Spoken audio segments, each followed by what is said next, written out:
پوری دنیا پھری ہے، جتنا اسپین میں جا کے دکھ ہوا کہیں نہیں ہوا۔ اس بات کا دکھ نہیں تھا کہ 800 سال کی حکومت ختم ہو گئی، دکھ اس پر میں مسجد قرطبہ میں کھڑا رو رہا تھا۔ میں اس بات پر نہیں رویا کہ مسجد گرجا بن گئی، گرجا بن چکی ہے، تھوڑی سی جگہ کور کی ہوئی ہے مسجد کی، لیکن وہاں نماز پڑھنے کی اجازت نہیں، باقی ساری مسجد گرجا بن چکی ہے، بڑے بڑے بت ہیں، بڑی بڑی تصویریں ہیں، بالکل سینٹر میں گرجا ہے، نہیں اس میں نہیں رویا۔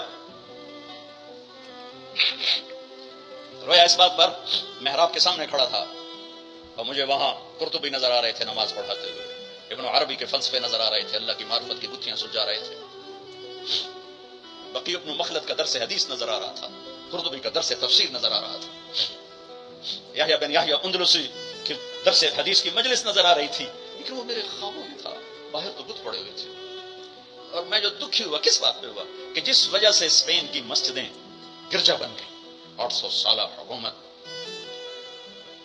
زیر و زبر ہو گئی، وہ ساری وجہ میرے دیس پاکستان میں موجود ہے اور کوئی نہیں سمجھ رہا، کوئی نہیں سمجھ رہا۔ اس لیے میں نے کہا تھا مردہ یزید پہ لعنت بھیجتے ہو اور زندہ یزید کے سامنے دست بستہ ہو کے کھڑے ہو۔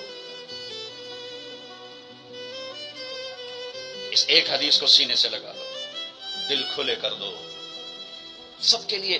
اگر آپ کی نظر میں کافر ہوں تو مجھ سے نفرت کیوں کرتے ہو؟ میرے نبی والا کام کرو نا، سینے سے لگاؤ، کھانے کھلاؤ، سمجھاؤ۔ تبلیغ والوں نے کیا کیا ہے؟ آپ کو ہاتھ جوڑ کے کہتا ہوں تبلیغ میں ٹائم لگاؤ۔ پوری دنیا میں واحد دین کی محنت ہے جس نے محبت کا وہ پیغام پہنچایا ہے کہ امت کو فرقہ واریت سے نکال کر ایک امت بنے کی شکل دکھائی ہے۔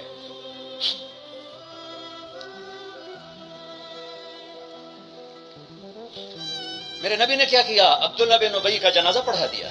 میرے نبی نے کیا کیا؟ منافق مسجد میں بیٹھے ہوتے تھے اور آپ کو ایک ایک منافق کا پتا تھا، یہ منافق، یہ منافق، یہ منافق، کبھی نہیں مجلس سے اٹھایا۔ تو ایک کام تو یہ کرو کہ اپنے دل کو نفرتوں سے پاک کرو۔ امت بن کے رہنا زیادہ پسندیدہ ہے اللہ رسول کو، یا کسی فرقے کا جھنڈا اٹھا کے کھڑے ہونا اللہ رسول کو زیادہ پسند؟ رہو اپنے اپنے فرقوں میں رہو۔ میں تمام اسلامی فرقوں کو سلام پیش کرتا ہوں، لیکن میں یہ ہاتھ جوڑتا ہوں کہ یہ جو ایک دوسرے کے دستوں گریباں ہو اور ایک دوسرے پر تم نے کفر کی توپیں چلائی ہوئی ہیں، اللہ کے واسطے انہیں محبت کے بول میں تبدیل کر دو۔ ایک دوسرے کے گلے لگ جاؤ، ایک دوسرے کو کھلے ماتھے سلام کرو، ایک دوسرے کے پیچھے نمازیں پڑھو، ایک دوسرے کو قریب بٹھاؤ۔ اپنے نبی کی تم چھوڑو مولوی کی بات، میری تھوڑا قرآن اٹھا کے پڑھ لو، قرآن اٹھا کے پڑھ لو، خود پڑھو، سارے تم پڑھے ہوئے بچے بیٹھے ہوئے ہو، اپنے نبی کی سیرت پڑھو، میری گل کتے مار چھڑو، مینوں دفع کرو میں کون ہاں، میں مشرک ہاں۔ اپنے رب کا قرآن پڑھو، اپنے نبی دی حدیث پڑھو، اپنے نبی دی زندگی پڑھو، تمہیں پتہ لگ جائے۔ تو آج ایک اپنے نبی کی ایک عظیم شان سنت پیش کر رہا ہوں کہ اس دل کو سب کی نفرت سے صاف کرو۔